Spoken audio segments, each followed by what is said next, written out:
महाभारत का 22वां भाग। महाभारत के युद्ध के पश्चात सांत्वना देने के उद्देश्य से भगवान श्री कृष्ण जी गांधारी के पास गए। गांधारी अपने 100 पुत्रों के मृत्यु के शोक में अत्यंत व्याकुल थे। भगवान श्री कृष्ण को देखते ही गांधारी ने क्रोधित होकर उन्हें श्राप दे दिया कि तुम्हारे कारण से जिस प्रकार से मेरे 100 पुत्रों का आपस में लड़ करके नाश हुआ है, उसी प्रकार तुम्हारे यदुवंश का भी आपस में एक दूसरे को मारने के कारण नाश हो जाएगा। भगवान श्री कृष्ण ने गांधारी माता के उस श्राप को पूर्ण करने के लिए यदुवंशियों की मति को फेर दिया। एक दिन अहंकार के वश में आकर कुछ यदुवंशी बालक ने दुर्वासा ऋषि का अपमान कर दिया। इस पर दुर्वासा ऋषि ने श्राप दे दिया कि यदुवंश का नाश हो जाए। उनके श्राप के प्रभाव से यदुवंशी पर्व के दिन प्रभास क्षेत्र में आए। पर्व के हर्ष में उन्होंने अति नशीली मदिरा का पान कर लिया और मतवाले होकर एक दूसरे को मारने लगे। इस तरह से भगवान श्री कृष्ण चंद्र को छोड़कर एक भी यदुवंशी जीवित न बचा। इस घटना के बाद भगवान श्री कृष्ण चंद्र महाप्रयाण करके स्वधाम चले जाने के विचार से सोमनाथ के पास वन में एक पीपल के वृक्ष के नीचे बैठकर ध्यानस्थ हो गए।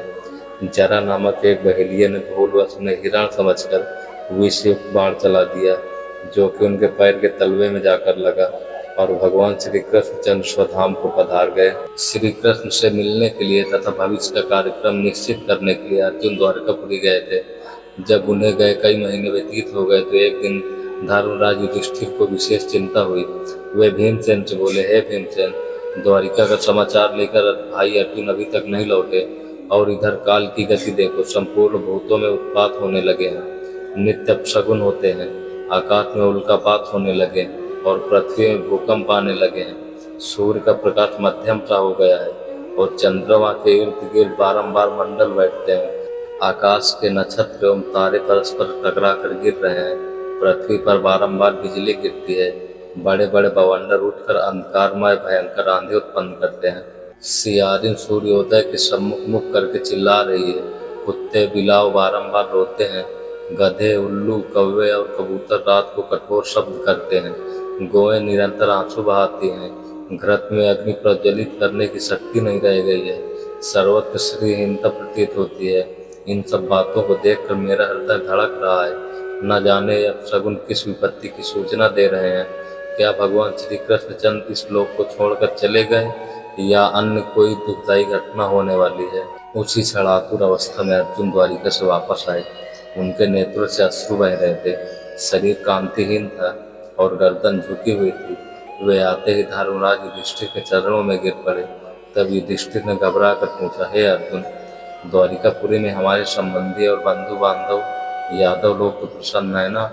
हमारे नाना सूरसेन तथा छोटे मामा वासुदेव तो कुशल से है ना? हमारी मामी देवकी अपनी सातों बहनों तथा पुत्र पौत्र आदि सहित प्रसन्न तो है ना? राजा उग्रसेन और उनके छोटे भाई देवक तो कुशल से है ना? प्रद्युम्न, अनिरुद्ध, शाम, ऋषभ आदि तो प्रसन्न है ना?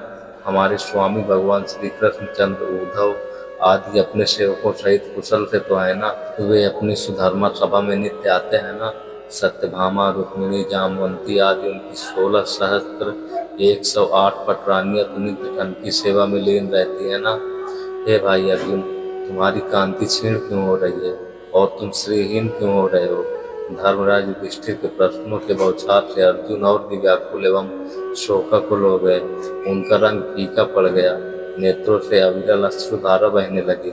हिचकियां बंध गई। रोंदे कंठ से उन्होंने कहा, हे भ्राता, हमारे प्रियतम भगवान श्री कृष्णचंद्र हमें ठग लिया। वे हमें त्याग कर इस लोक से चले गए। जिनकी कृपा से मेरे परम पराक्रम के सामने देवता भी सिर नहीं उठाते थे, मेरे उस परम पराक्रम को भी अपने साथ ले गए। प्राणहीन मुर्दे जैसी गति हो गई है मेरी। मैं द्वारिका से भगवान श्री कृष्णचंद्र की पत्नियों को हस्तिनापुर ला रहा था, किंतु मार्ग में थोड़े से भीलों ने मुझे एक निर्मल की भांति परास्त कर दिया। मैं उन अबलाओं की रक्षा नहीं कर सका।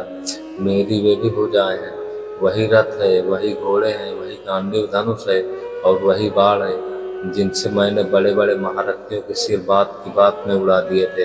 जिस अर्जुन ने कभी अपने जीवन में शत्रुओं से मुँह की नहीं खाई थी, वही अर्जुन आज कायरों की भांति भीलों से पराजित हो गया। उनकी संपूर्ण पत्नियों तथा धन आदि को भील लोग लूट ले गए और मैं निहत्थे की भांति खड़ा देखता रह गया। उन भगवान श्री कृष्णचंद्र के बिना मेरी संपूर्ण शक्ति क्षीण हो गई है। आपने जो द्वारिका में जिन यादवों की कुशल पूछी है, वे समस्त यादव ब्राह्मणों के श्राप से दुर्बुद्धि अवस्था को प्राप्त हो गए थे और वे अति मदिरा पान करके परस्पर एक दूसरे को मारते मारते मृत्यु को प्राप्त हो गए। यह सब उन्हीं भगवान श्री कृष्ण की लीला है। अर्जुन के मुख से भगवान श्री कृष्णचंद्र के स्वधाम गमन और संपूर्ण यदुवंशियों के नाश का समाचार सुनकर धर्मराज युधिष्ठिर ने तुरंत अपना कर्तव्य निश्चित कर लिया और अर्जुन से बोले, हे अर्जुन, भगवान श्री कृष्ण ने अपने इस लौकिक शरीर से इस पृथ्वी का भार उतारकर उसे इस प्रकार त्याग दिया जिस प्रकार कोई कांटे से कांटा निकालने के पश्चात उन कोनों कांटों को त्याग देता है। अब घोर कलयुग भी आने वाला है, अतः अब शीघ्र ही हम लोगों को स्वर्गारोहण करना चाहिए। जब माता कुंती ने भगवान श्री कृष्णचंद्र के स्वधाम गमन का समाचार सुना तो उन्होंने भगवान श्री कृष्णचंद्र में अपना ध्यान लगाकर शरीर त्याग दिया।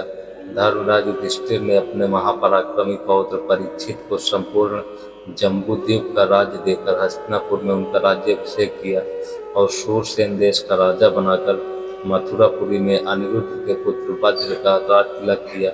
तत्पश्चात परम ज्ञानी युधिष्ठिर ने प्रजापति यज्ञ किया और भगवान श्री कृष्णचंद्र में लीन होकर संन्यास ले लिया।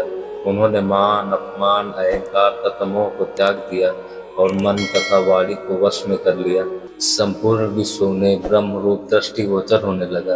उन्होंने अपने केश खोल दिए, राजसी वस्त्र आभूषण त्याग कर चीर वस्त्र धारण करके और अन्न जल का परित्याग करके मौन व्रत धारण कर लिया। इतना करने के बाद बिना किसी की ओर दृष्टि किए घर से बाहर उत्तर दिशा की ओर चल दिए। राजा संसार की अनित्यता का विचार करके द्रौपदी तथा भाइयों को साथ ले हिमालय की तरफ महाप्रस्थान के पथ पर अग्रसर हुए। उस महापथ में क्रमशः द्रौपदी, सहदेव, नकुल, अर्जुन और भीमसेन एक एक करके गिर पड़े। इससे राजा शोकमग्न हो गए। तदनंतर वे इंद्र के द्वारा लाए हुए रथ पर आरूढ़ हो भाइयों सहित स्वर्ग को चले गए। वहां उन्होंने दुर्योधन आदि सभी धृतराष्ट्र पुत्रों को देखा। तदनंतर उन पर कृपा करने के लिए अपने धाम से पधारे हुए भगवान वासुदेव का भी दर्शन किया। इससे उन्हें बड़ी प्रसन्नता हुई। यह मैंने तुम्हें महाभारत का प्रसंग सुनाया है। जो इसका पाठ करेगा वह स्वर्गलोक में सम्मानित होगा। तो दोस्तों, संपूर्ण महाभारत की कथा यहीं पर समाप्त होती है। अगर वीडियो आपको पसंद आई हो तो वीडियो को लाइक कर देना। अगर चैनल पर नए हो तो या पहली बार आए हो चैनल पे तो चैनल को सब्सक्राइब करके बेल आइकन को ऑल पे लगा देना, ताकि हम जब भी अगला वीडियो लाएं तो उसका नोटिफिकेशन सबसे पहले आप तक पहुंचे। दोस्तों, फिर से मिलते हैं किसी नए वीडियो के साथ।